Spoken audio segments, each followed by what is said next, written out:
I'm Kevin Power, and this is SaskScapes, the podcast featuring stories of arts, culture, and heritage in Saskatchewan.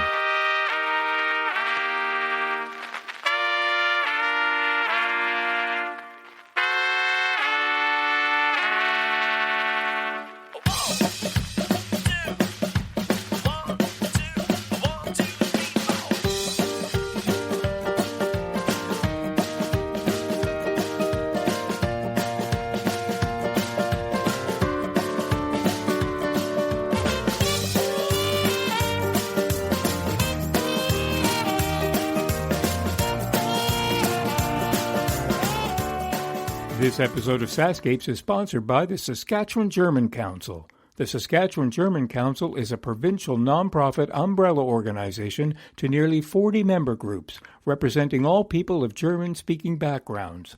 By engaging people of all ages to become active and involved partners in a vibrant multicultural community, the Saskatchewan German Council is committed to the preservation and promotion of the German language, traditions, and culture for all people of Saskatchewan. You'll find the link to their website in the show notes.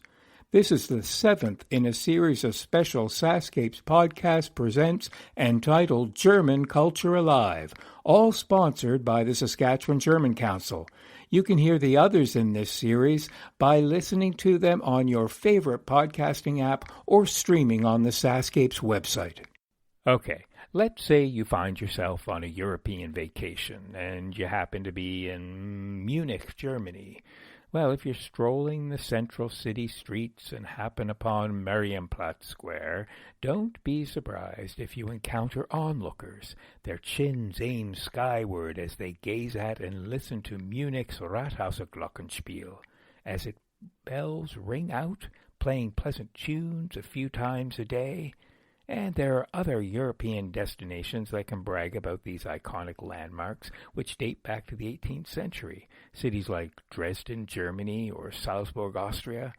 But if a European getaway isn't in your plans, rather you'd prefer a Saskatchewan staycation, or hey, maybe you've come from Europe to visit Saskatchewan, well, you are in luck, because we have our very own Glockenspiel, yes, in Regina.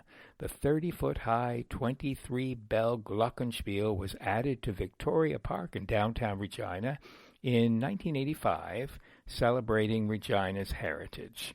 But it was removed in 2010 due to construction in the City Square Plaza.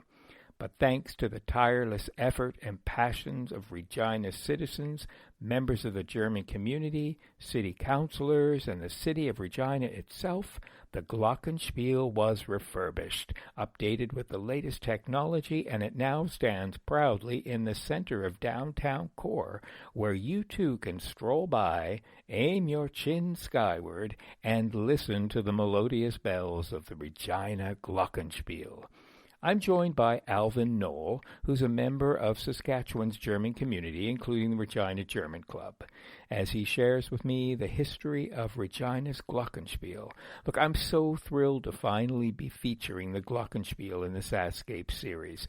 I heard about this unique contribution to the city a couple of years ago during its restoration, and I reached out to the German community, its vibrant social network, and eventually I found my way to the Saskatchewan German Council, which really is how this entire special series entitled German Culture Alive began, thanks to the generous support of the SGC.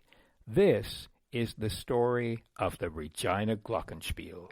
So, Alvin Knoll, thank you very much for joining me on the podcast. It would seem that I'm slowly working my way through the Knoll family, since your wife, Bärbel, was part of episode 93 when we did that delicious episode on German holiday traditions and, well, let's call it what it is, food. So perhaps if we have some time, you can swap some good recipes that you like with me. But for now, thanks for joining me. Well, good afternoon, Kevin. It's nice to talk with you, and I'm actually looking forward to doing this podcast with you on our little German Glockenspiel. Yes, well, this little German Glockenspiel was actually the story that initiated my first contact with the German Cultural Council, because I had heard something about it on the radio, and being a a person who's graduated with a music degree. I gravitate to all things music, and I thought, wow, how fascinating and unique. So it's taken from then until now to finally get around to this story. And through all of my research, everybody has always just kept throwing your name at me as the person that's most knowledgeable on the subject. So I'm looking forward to learning a lot from you. So I'm going to start at the very, very beginning, and I was not able to get an answer to this. Couldn't find anything on the internet, so hopefully you might know this information. Do you know when the actual Glockenspiel was constructed originally, and where? Was it constructed in Canada or in Europe? Okay, well, I think you'll have to go back to Europe for certain, and I'm going to go maybe 17th century. It seems to me Handel, the music composer Handel, had started working with glockenspiels with his music, and they mostly consisted, I think, of music bars and things like that. Not a bell per se, but I do believe it was Handel. Yes, they were tubular actually in nature. Yes, I believe so. Right. Yeah, not the bell is that what I relate to a glockenspiel in this time. And yes, I think the modern Glockenspiel is closer to what some people might be familiar with the carillon, the bell towers. Yes, of a sort. Yeah. Yes. Now, this particular Glockenspiel that now sits in Regina, do you know when that was built and where? Yes, I do actually. The Regina Glockenspiel was, if I give you a little bit of history on that, was first investigated back in 1984, and several members of the Regina community, German community here, thought they might partner with the multicultural group in Regina here, the Multicultural Society, and they approached each other, or German Society approached them, and they were on board with a Glockenspiel being put in Regina.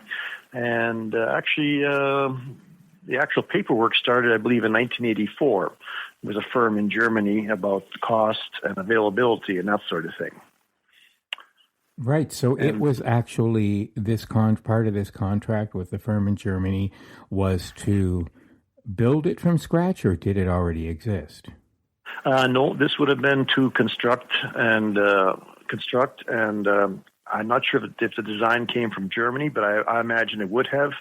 It would have been with the manufacturer in Germany, and the idea was to get costs in place because it was quite substantial. Like, I think there's 23 bells involved in Regina Glockenspiel, so it would take quite a bit of work and ingenuity, and of course, structure-wise, to maintain that kind of those type of bells and their weight. So in 1984 it started, and in 1985 it kind of came to fruition with everybody in Regina being on board to bring this Glockenspiel over to Regina and install it in Victoria Park, which is downtown Regina. Did you ever get to know the name of the person that built it, or I suppose maybe there's several people involved in building various parts of it? Well, actually, it was all built in Germany, and I do have the name of the people that built it. I have the specs here for when it was shipped over to Canada here. I don't know if that helps you if I give you the name of the German company. Yeah, it's interesting.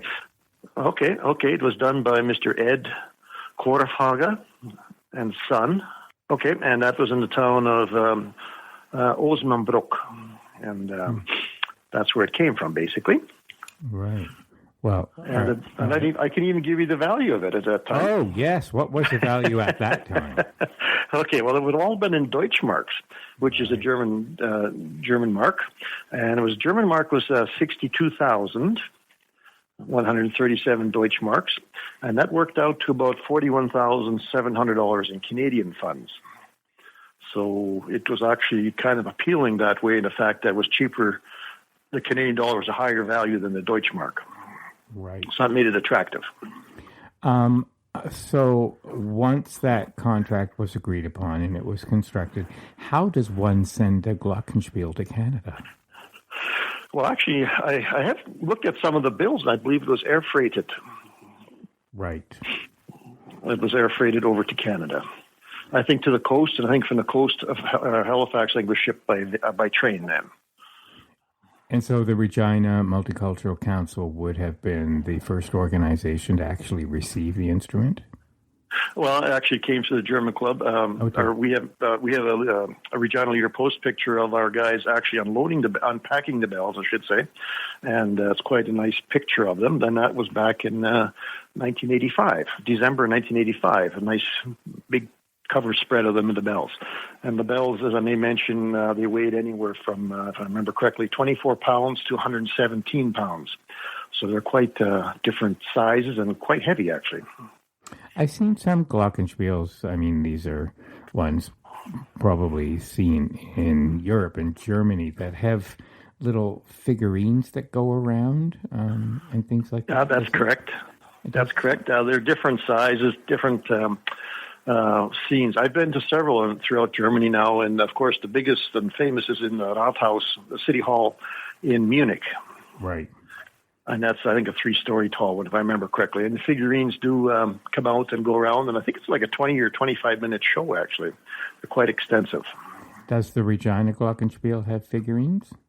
No, we don't. We just have a bell tower, a nice intricate bell tower with the bells placed on it.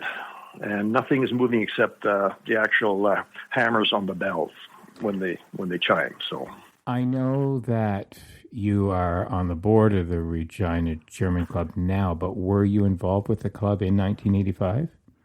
I was a member of the club, but not that heavily involved. No. You would have been around. You would have been around when this was first erected. Yes, I was. Yep, that's correct. And so, did it stand at that time in the City Square Plaza in Victoria Park area? Actually, it's in the same. It's been re-erected in the very same location that was initially placed, right just off of Victoria Park in the downtown area. Yep, that's correct. Yep.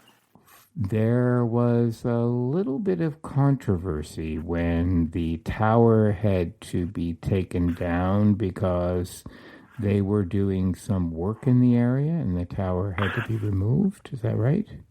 You're 100% correct on that there, Kevin. Yes, the Glockenspiel initially, like I say, was erected in 1985, and it ran till 2010. And by the time, before 2010, they were having problems with the actual mechanism in the clock or in the bell tower itself, and it wasn't functioning properly.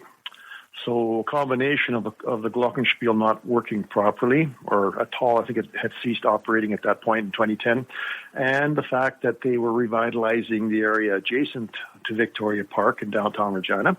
They actually took down the Glockenspiel to make room for the new, I'll call it the Market Mall type thing. I think that's kind of what it's called now, but it's right beside Victoria Park. So the Glockenspiel was dismantled in 2010.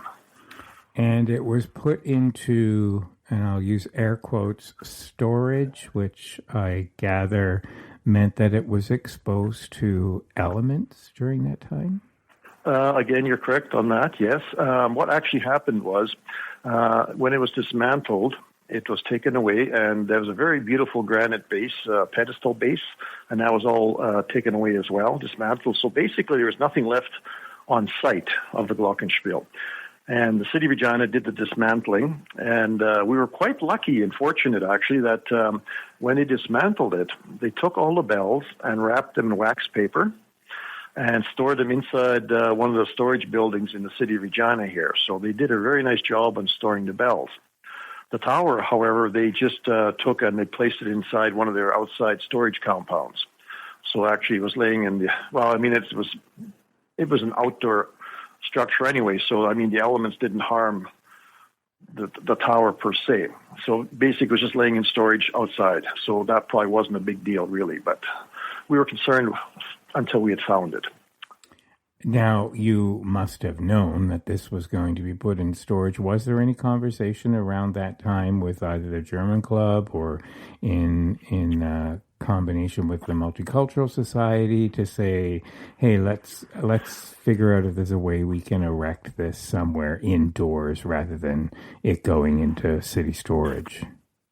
Okay, again, that's just a bit before my time, but what I've read about it is that the Multicultural Society and the German Society were aware that it was not functioning properly. So everybody had a little bit of a concern over that. And of course, at the time when they were redoing the Market Mall there, it probably wasn't a priority to re-erect it at that time, but I'm thinking that's the way it went. So anyways, I think people were surprised when it did come down, but I guess a whole lot of people weren't aware that it had come down. So I think the affected people were aware of it, but they weren't sure what was going to happen after that, if it was going to be replaced or not, because like I say, it was a bit outdated at that point. So to be clear, was it technically owned by the city at this point? Yeah, that is correct. Yes, the city of Regina did. It was actually granted or gifted. Gifted to the city of Regina via the German Society. That was the original plan, that it would be purchased three ways, actually. German Society, Multicultural Society, I believe the city of Regina as well as a third partner, and that it would be gifted to the city of Regina once it was up and running back in 1985. So that would explain why the city had basically autonomy to decide what to do with it when it came down. Yes, I would say that's correct. Yeah, they could do basically, I guess, what they wanted with it. But again, the hope was that it would be re-erected. And I know the gentleman that actually, Mr. Schlosser, who was actually the instigator of bringing one to Regina from Germany, he actually pursued that after 2010 quite extensively, and he lobbied the city of Regina to get it back up and running. So, and actually, to make a long story short, Mr. Schlosser ended up passing away on us. Very nice fellow, and that's actually when I kind of came along to carry on the lobbying, I guess you call it that. So.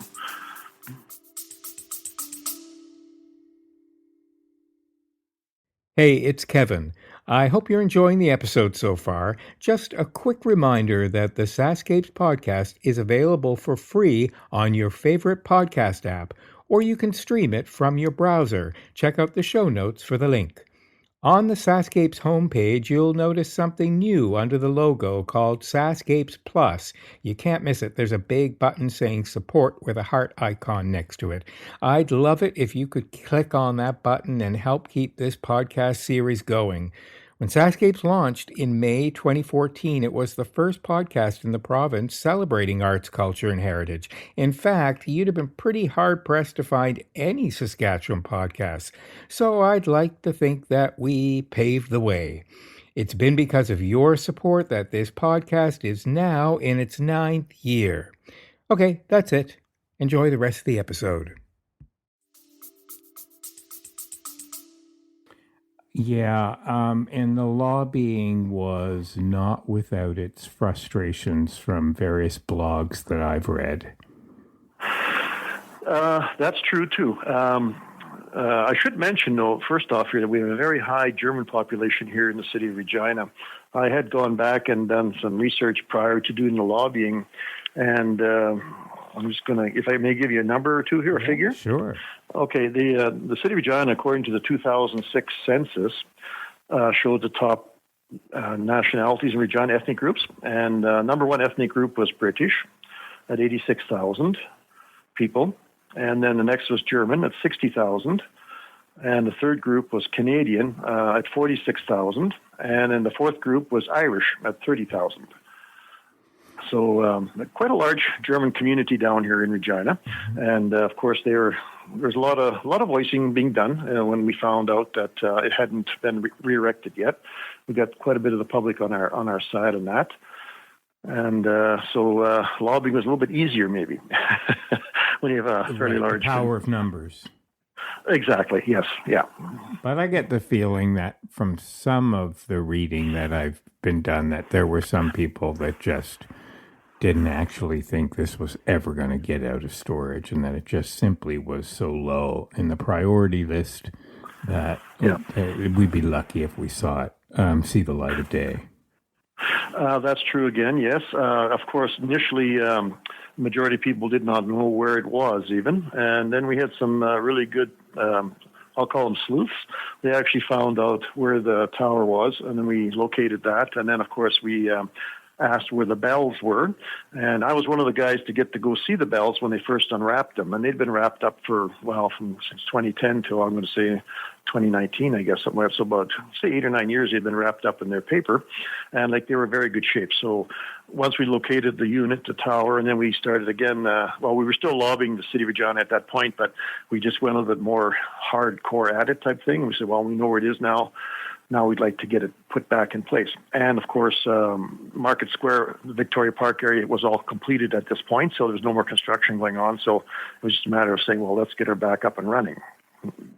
How fortuitous that whoever it was had the insight to wrap those bells. Yeah, that was really a thankful thing that they weren't stored outside because, I mean, they are built and meant to be outside, but if you're just laying around on the ground or on a shelf someplace, you never know what happens. They go missing or strange things happen when they're not taken care of. In fact, the building they were stored in, a City of Regina building, actually had a fire at one end of the building. And the bells were still in that particular part of the building. And when we heard that, we thought, oh, my goodness, now what? But luckily, the fire was contained to the other end of the building, and there was no damage to the bells. So we were kind of a little bit, oh, my goodness, what's going to happen now type thing right. When we heard that. I'm guessing the bells are a brass material? I believe they're totally brass, yes. Okay. I'm not sure about the compound, but I know brass is mentioned in their construction, so I'm assuming they might all be brass, yeah. I know that the instrument itself has roughly a 2.5 to 3 octave range, so of course those bells would be of varying sizes. Yeah. The small ones, I think if you said like a regular handbell, like an old, I'll just say just a regular handbell like a teacher would have in school or something like that. The smaller ones kind of would be like that and about that, and then they go larger in size from there. And like I say, there's 23 of them, or there's, let's say, 23 of those bells as well. So there's quite a range in size and sound, of course, as you know, with your music there, so training. Right. And so, okay, so we're all breathing a sigh of relief. The bells are well intact. The tower is meant to be exposed to elements, so it's not totally destroyed. And the announcement is made finally after much lobbying that it will be reconstructed. What year are we talking about when everybody found that news out? Okay. We did lobby there for a couple of years. I mean, Mr. Schlosser did it for a number of years, but I think it was 2019, basically, when we decided that they were going to go ahead with that. Why would it be years of lobbying to put something so unique and such a monument of heritage in the city? Why would it be years of lobbying? Was it really that low in the priority list? I'm going to change the year to 2017. I think it was November 2017 when the actual city gave us the go-ahead, but we've been lobbying up to that point. But priority-wise, I have to say it all boils down to city budgets. And as we know, city budgets are always strapped for cash. And then you have to look at the priorities of this sort of thing. And, it was a cost factor. And initially, the city had put out a number of they threw out to the public. I remember this very well. They had put a number of $512,000 on this to refurbish and get the tower up and running again. And of course, $512,000 was an extravagant cost. So that's $500,000. I'm sure that went over like a lead balloon with a lot of citizens who could think of better things to do. Yeah, well, that was the thing. And I remember the city did a poll on the 6 o'clock news one evening. They said the citizens of Regina prepared to re-erect the Glockenspiel downtown at a cost of $512,000. Say yes or no on the voting. Of course, people phoned in, and it was quite negative to spend that kind of money on the Glockenspiel. And I myself might have had second thoughts about it, but anyways, we persevered. And the city, we had a lot of good councillors on board that came on board with us, and they voted to go with it. I think it was November 2017, if memory serves me right. So, yeah, it was all due to the cost. I mean, that's how it works usually. So. The figure I have in front of me is that ultimately it costs about $350,000. Yeah, that's very close. Yeah, I was going to say just a tad under that, but that sounds very close, yes. It said mostly paid by the city, so was there money from other sources?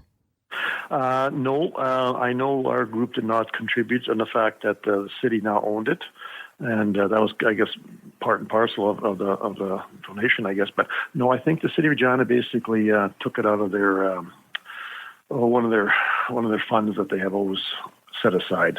So Now they did pay for the whole thing. Yeah. this doesn't just get snapped together with IKEA-like instructions. So, who are the people that are involved in putting this back together? Okay. The city of Regina did send out tenders, of course, and the actual, I'll call them clappers. That's the mechanical movement on the bell that actually makes the movement to chime the bell type thing. They're called clappers, and that part of the bell itself, they weren't in bad shape, but the city of Regina elected to maybe put brand new clappers on, just in the fact that they wouldn't have to look at it down the road a ways. So these were sent, the bell clapper mechanisms, I think, were sent down to the States. I'm going to say Cincinnati, I believe, if I remember correctly.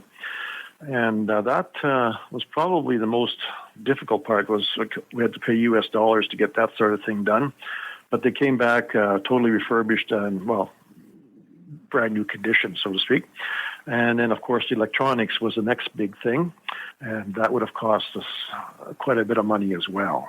I'm curious to know how one programs a Glockenspiel to... Yeah, well, I do know that there's a portion of electronics right in the base of the Glockenspiel, and that they can be programmed, I'll say off-site, like you could be sitting in the building 10 blocks away, and you could program it from there, so to speak. So it's very, very, very high tech now. It's got today's technology, like it's state of the art, I guess I'll call it that, technology of today to do it. I wonder what the original technology was. I'm wondering if it was something closer to like a player piano kind of technology. Well, that was kind of the standing joke always, because in 1985, their top of the line was the Commodore 64, which was the forerunner of computers, I guess. Eh? Right. And that actually is what it was programmed by. It was a Commodore 64. Wow. And that, again, I'm not certain now if that actual instrument was in the base of the Glockenspiel or if it was elsewhere, but it would have taken a beating from the weather, like the cold temperatures and that sort of thing. And it just basically ran out of programmability, I'll call it. It just it was obsolete at the end of the day. So, right. We were speaking earlier, and you told me about a contribution that the German choir made with several of the songs that are part of the repertoire of the choir that you thought would be great to have transposed and become actual tunes generated by the Glockenspiel. That is correct. I actually do sing in the German Volkslieder Chor, Harmony, which is a German choir here in Regina. So I have access to a lot of beautiful German music. And I approached two other members in our choir, and the three of us put together about 150 music selections, songs that we sing. And we realized, of course, that not all our music could be put to the Glockenspiel, to the program, I'll call it. I'm not sure how you would say that even, but we realized it. But anyway, some of the music we did submit, again, I'm going to say about 150 selections. They were able to pick quite a few, apparently. We realized, of course, that it's a multicultural Glockenspiel now, and any music is permissible that they want to program into it. That was not a sticking block for us. We says, yes, please. We just basically wanted the Glockenspiel up and running, and as a testament to the music. And of course, they do play some of our German music as well. So it's a win-win for everybody, basically, we thought. At this point, listeners might be madly Googling the YouTube videos of the Glockenspiel and what they sound like, but we're just going to pause this conversation and actually listen to a little bit of what the actual Regina Glockenspiel sounds like.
here we are now. It stands proudly and restored in Regina. How often a day would the Glockenspiel play?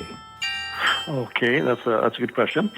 Initially, back in 1985, the Glockenspiel played on the hour from 8 in the morning till 8 p.m. on the hour, okay? And but now, with the new Glockenspiel, with the refurbished Glockenspiel, I'll call it the new Glockenspiel, we only play twice a day. So we would play 12 noon and then at 6 p.m., so twice a day. I jumped ahead of myself. Let's go back to, I believe, October of 2021 was when the official unveiling was in downtown. That's correct, yes. I believe, I'm going to go from memory here, but I'm going to say October 19th, I think. For whatever reason, I made a note. Oh, I know it was the day after one of my daughter's birthdays, so I made a note of that. So October 19th, yeah. So tell me about that day. I gather it was quite a spectacular unveiling. It was a cool day. I remember that as well. We had to dress a little heavier, of course. Yeah. But anyways, and unfortunately, where it's placed is right in one end of our Street Mall by Victoria Park, and that can be like a wind tunnel. And it was that day. But anyways, we had members from Saskatchewan German Council down. We had City Hall representatives, councillors, and of course the Multicultural Society was in presence in that. And we had several speeches in that, and it was timed out that our speeches would finish just at the stroke of noon. So we were finished speaking, basically, and we had about a minute or two just to wait until the Glockenspiel did its official maiden bell ringing, I guess I'll call it. So it worked out very nice. And what did it play? What tune? Oh, my goodness. It played for 15 minutes, actually. Oh, and yeah, and I think it played O Canada, if I remember. O Canada was the first song I think it played. That's appropriate. And then it went into a couple of German tunes, which were very nice. And oh my, what's the last one it ended up with now? I think there was 4 or 5 songs it played. So, but it was very nicely done anyways. That's fantastic. Was there food? How can there not be food? Oh, no. Initially we at the German Club had talked about this. If it had been like a July opening or dedication or something like that, or summertime, we would have set up a barbecue with bratwurst and that sort of thing. But the October date just did not work for that kind of celebration. So, no, we did not have any food there. So, as bleak as the whole pandemic experience has been, it occurs to me that the one great thing about the Glockenspiel is that it is a safe outdoor activity to go and listen to. Yes. And again, the farmers market and that during the summer months is right basically adjacent to it. So, I mean, you've got public in attendance and all that sort of thing. So it's actually a fairly well-traveled area, and more so in the summertime, of course. Wintertime, it's cold. Right. Is there some kind of how shall I put it? Is there a motto that the Glockenspiel is known for, something that it stands for, signifies? The quote that I have is ring in harmony. As harmony, all cultures should be one together. That's right. That's exactly right, yes. Right. Yeah. So, and that would pertain to the multicultural connection to it. So people must derive a great deal of pleasure from it during the summertime when you're not bundled up, just knowing that it's there and playing. Well, I know we had a lot of feedback from when we were still lobbying the city for this here. A lot of people said they really missed it. I mean, that would have been the old Glockenspiel, of course, I'm sorry, not the old Glockenspiel, but the initial one. And anyways, a lot of people said they missed the bells ringing downtown. So that was a good thing. We had a lot of positive feedback from that. And although there were a few people that were opposed to it, I mean, that goes without saying always, that some people thought the bells were noisy. But are they really that loud? No, they're not, actually. No, I'm sure if it's fairly calm or quiet downtown, you might hear them about maybe within a half a block or about that distance. So they're not really loud, noisy, but they're nice. They're nice sounding, quality sound. Are there any plans as things start to open up again to have any events around the Glockenspiel? To be honest with you, our German Society, we haven't really talked about that yet. I would like to think we could do a one-off dedication again, but I myself would like to set up an afternoon or lunchtime brats there and just give brats out to the public, just a dedication after the fact. But we haven't really discussed that yet. Hey, it's Kevin. I hope you're enjoying the episode. We'll get right back to it. In the meantime, I have a favor to ask you. Listen, I know you're downloading the series. I see the numbers every week, so I know you're out there.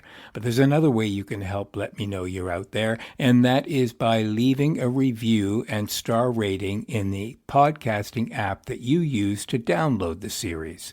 Every app has one. I know in the iTunes store, it's pretty clear. Write a review, leave a star rating. It's right there. Same thing with the Google Play Store.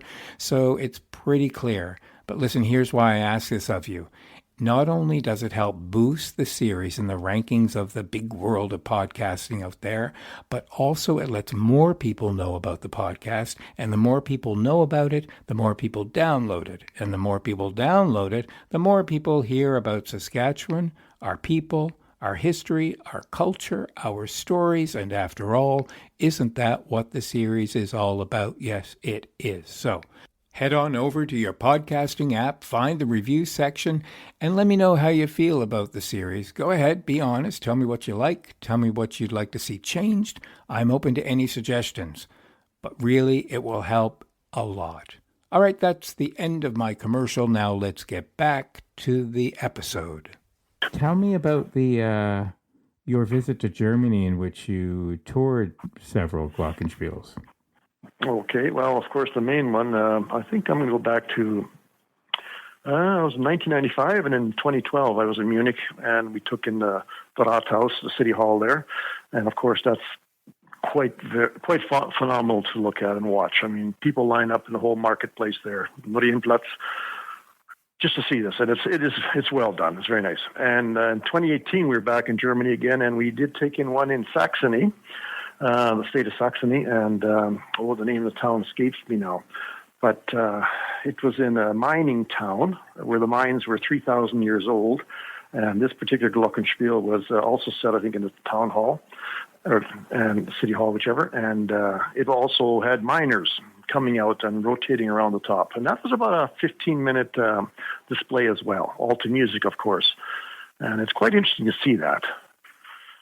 And then we were at another location somewhere, and that Glockenspiel wasn't working when we were there for some reason, so we didn't get to see it, but a little bit smaller scale than what we have in Regina. So I've seen several in the travels there, and quite impressive, to be honest with you.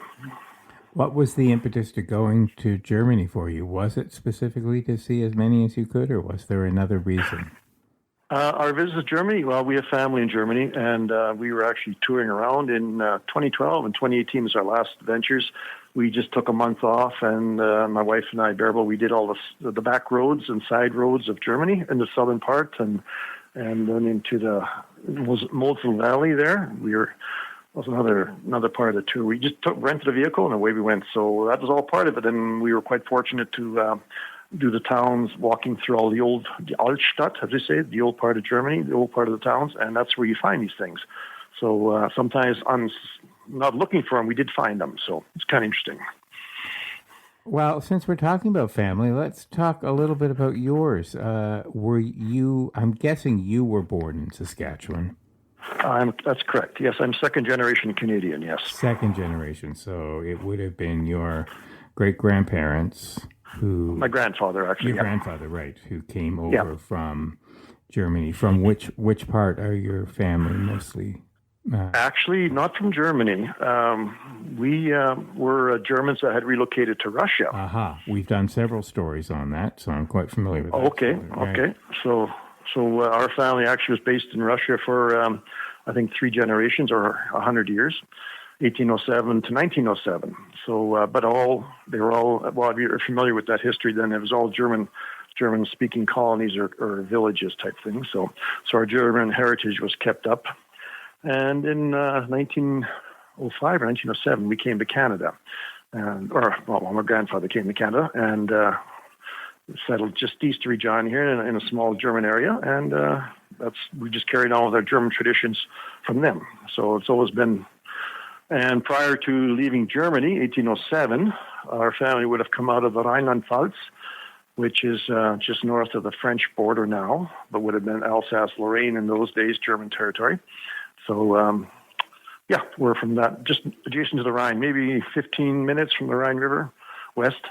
Very nice area. So I've been there several times now too. So how many of the German traditions were passed down to you and that you remember celebrating as a kid?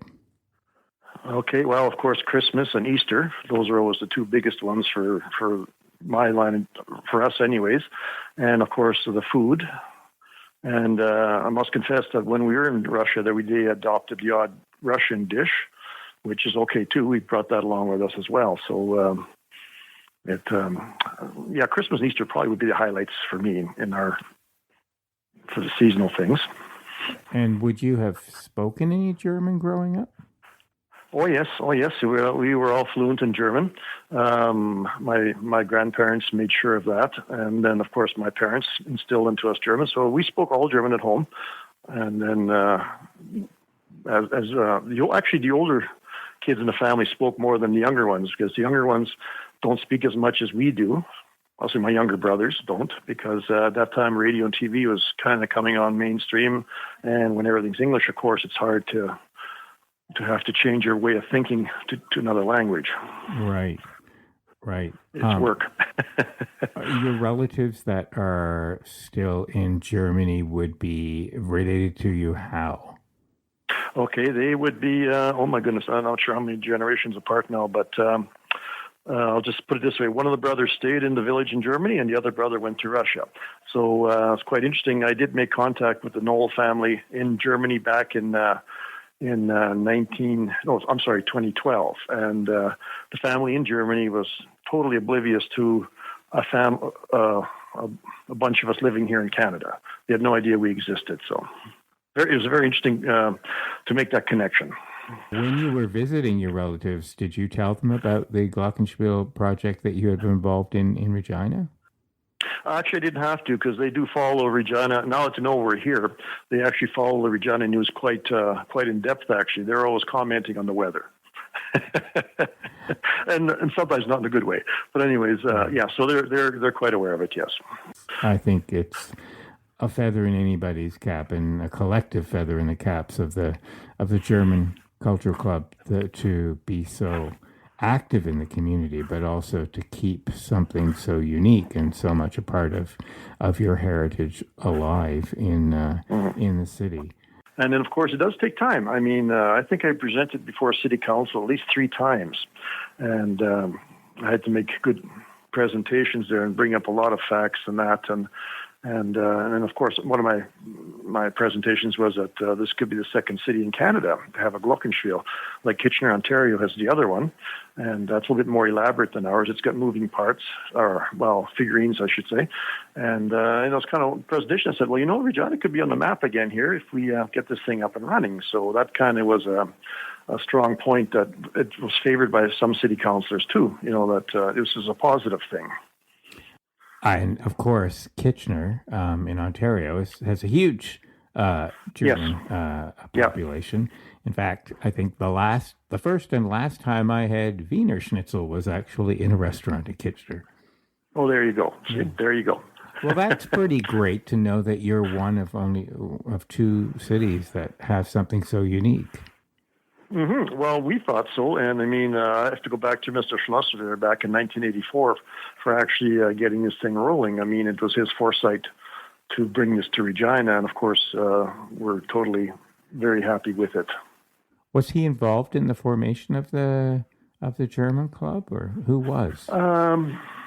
His time did go back that far, and I know actually he was not a singer or a hunter.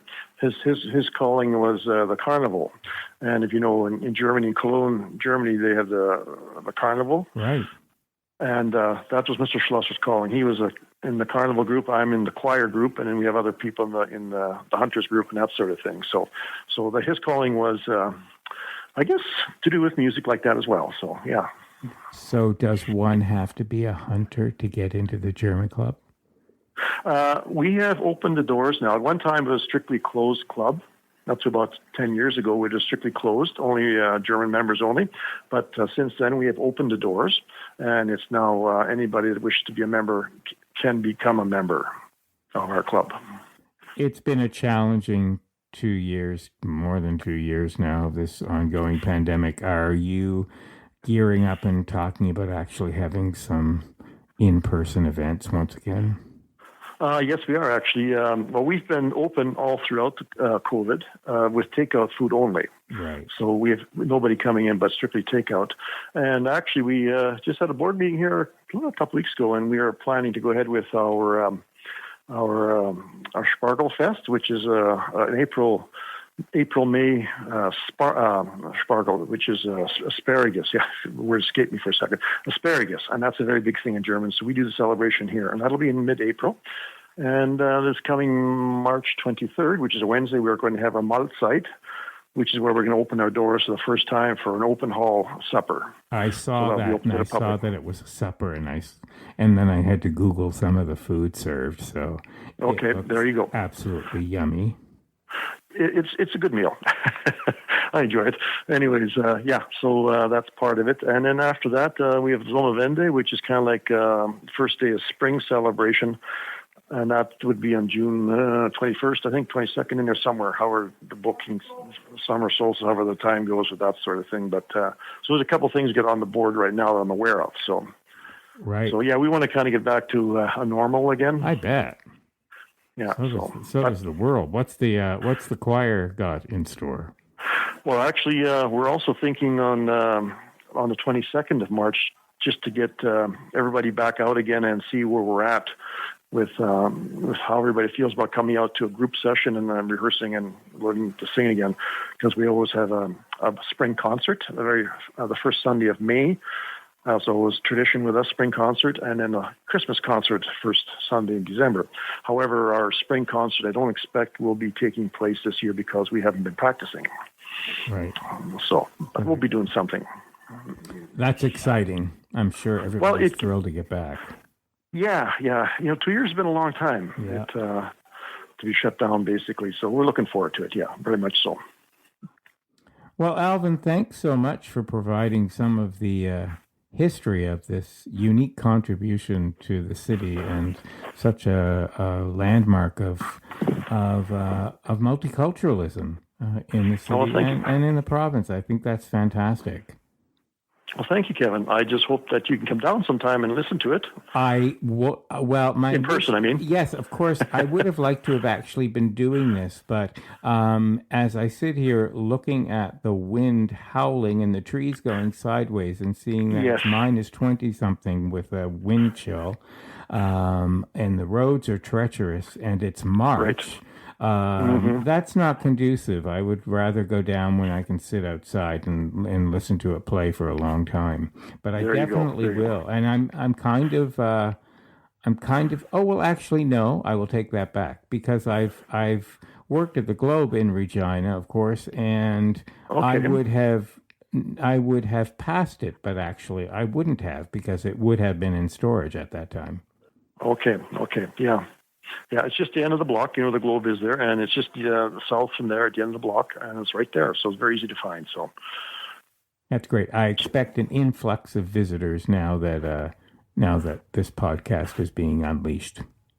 Well, thank you for doing that, of course. And it's always nice when people take it upon themselves to do something like that too. So that's much appreciated. And of course, I must make an invitation to you. If you are down, let me know a couple of days at a time. Maybe we can have a beer and a schnitzel in the beer garden. I wouldn't mind getting down there for the Asparagus Festival.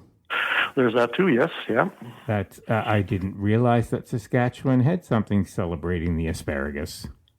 Yeah, we initiated that. I'm not sure now how many years ago, and it's actually done well here. It's we restrict the seating to 60 people per evening, and in our lower hall, and that works out quite nicely for us. So we do 2 nights then, and it's always sold out. So.